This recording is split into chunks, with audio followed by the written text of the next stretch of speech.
পিতামাতার ভরণ পোষণ আইন 2013। এখান থেকে আমরা আজকে কিছু শেখার চেষ্টা করব। প্রথমে আইনের সবসময় শুরুতে যে সংজ্ঞাগুলো দেওয়া থাকে সেখান থেকে এখানে দেখতেছি 4টা সংজ্ঞা দেওয়া আছে। পিতা অর্থ এমন ব্যক্তি যিনি সন্তানের জনক। ভরণ পোষণ অর্থ খাওয়া দাওয়া, বস্ত্র, চিকিৎসা ও বসবাসের সুবিধা এবং সঙ্গ প্রদান। মাতা অর্থ এমন ব্যক্তি যিনি সন্তানের গর্ভধারিণী। সন্তান অর্থ পিতার ঔরসে এবং মাতার গর্ভে জন্ম নেওয়া সক্ষম ও সামর্থ্যবান পুত্র বা কন্যা। ধারা 3 আছে পিতামাতার ভরণ পোষণ বিষয়ে। প্রত্যেক সন্তানকে তার পিতামাতার ভরণ পোষণ নিশ্চিত করতে হবে। কোনো পিতা মাতার একাধিক সন্তান থাকলে সেই ক্ষেত্রে সন্তানগণ নিজেদের মধ্যে আলাপ আলোচনা করে তাদের পিতামাতার ভরণ পোষণ নিশ্চিত করবে।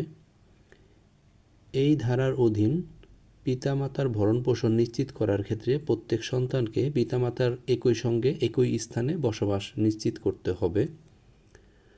কোনো সন্তান তার পিতামাতাকে বা উভয়কে তার বা ক্ষেত্রমত তাদের ইচ্ছার বিরুদ্ধে কোনো বৃদ্ধনিবাস কিংবা অন্য কোথাও একত্রে কিংবা আলাদাভাবে বসবাস করতে বাধ্য করবে না। প্রত্যেক সন্তান তাদের পিতা এবং মাতার স্বাস্থ্য সম্পর্কে নিয়মিত খোঁজখবর রাখবে, প্রয়োজনীয় চিকিৎসা সেবা ও পরিচর্যা করবে।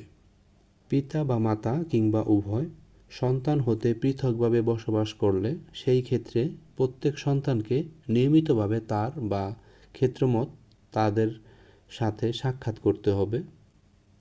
কোনো পিতা বা মাতা কিংবা উভয়ে সন্তানদের সাথে বসবাস না করলে, পৃথকভাবে বসবাস করলে সেই ক্ষেত্রে উক্ত পিতা বা মাতার প্রত্যেক সন্তান তার দৈনন্দিন আয় রোজগার বা ক্ষেত্রমত মাসিক আয় বা বাৎসরিক আয় হতে যুক্তিসঙ্গত পরিমাণ অর্থ পিতা বা মাতা বা ক্ষেত্রমত উভয়কে নিয়মিত প্রদান করবে। ধারা 4 আছে পিতামাতার অবর্তমানে দাদা দাদি, নানা নানির ভরণ পোষণ। প্রত্যেক সন্তান তার পিতামাতার অবর্তমানে দাদা দাদিকে এবং মাতার অবর্তমানে নানা নানিকে ধারা 3 বর্ণিত ভরণ পোষণ প্রদানে বাধ্য থাকবে এবং এই ভরণ পোষণ পিতামাতার ভরণ পোষণ হিসেবে গণ্য হবে।